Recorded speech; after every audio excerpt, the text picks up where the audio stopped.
मैं एक दो चीजें यहां बोलना चाहूंगा कि कई बार क्या होता है कि जब एक पॉलिटिकल लीडर स्पीच देता है तो जो दूसरे कंट्री के लोग हैं वो उस पे पॉइंट्स पे हाईलाइट करना चाहते हैं और कॉन्टेक्स्ट को नहीं देखते।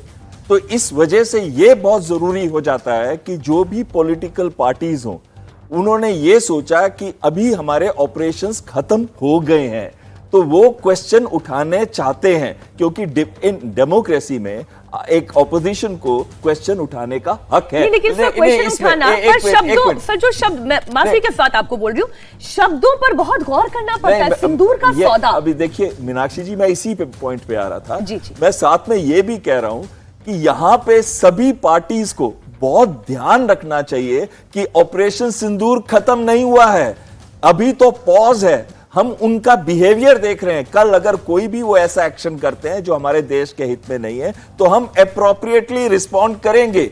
लेकिन साथ में मैं ये कहना चाहता हूं सभी पार्टीज को, ये खाली कांग्रेस को ही नहीं है। अब आपने वो पिक्चर दिखाई, वो भी पॉलिटिकल मैच्योरिटी नहीं दिखाती और ना ही वो पॉलिटिकल मैच्योरिटी दिखाती है जो इन्होंने सिर कटा वाली फोटो दिखाई थी कांग्रेस ने।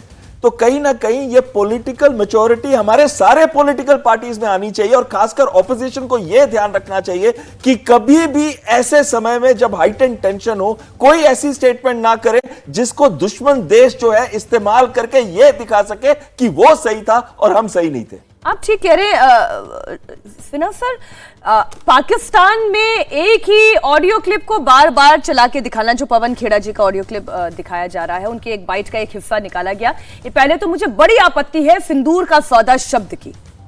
देखिए मीनाक्षी, आपके साथ मैं हूँ एब्सोल्युटली। मेरे को बहुत ज़्यादा इसके ऊपर में मैं ये नहीं मानता, मैं सिंपल मांगता हूँ। कोई ऐसा नहीं कि ऑपोजिशंस का काम उठाने का होता है। हम अभी भी जो ऑपरेशन सिंदूर रुका भी अभी नहीं है, ये थमा है, कभी परमानेंटली ऑफ नहीं है। ये तो बयान है और हम तैयारी जिस तरह खड़े हैं।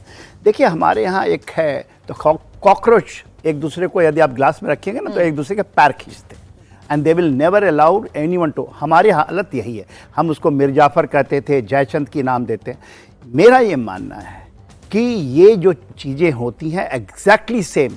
भारत हमारे बहुत बड़ी गाथाएं हैं, हमारे बहुत बड़ा इतिहास है, मगर हम क्यों इस तरह से हुए? क्यों हमारे 200 साल हमारे ऊपर ब्रिटिश करके चले गए, मुगलों का राज हो गया? इसका सिंपल कारण है और वही कारण आज भी दिख रहा है। मुझे ऐसा नहीं है कि वो डेमोक्रेसी है तो डेमोक्रेसी क्या चीज़ है साहब?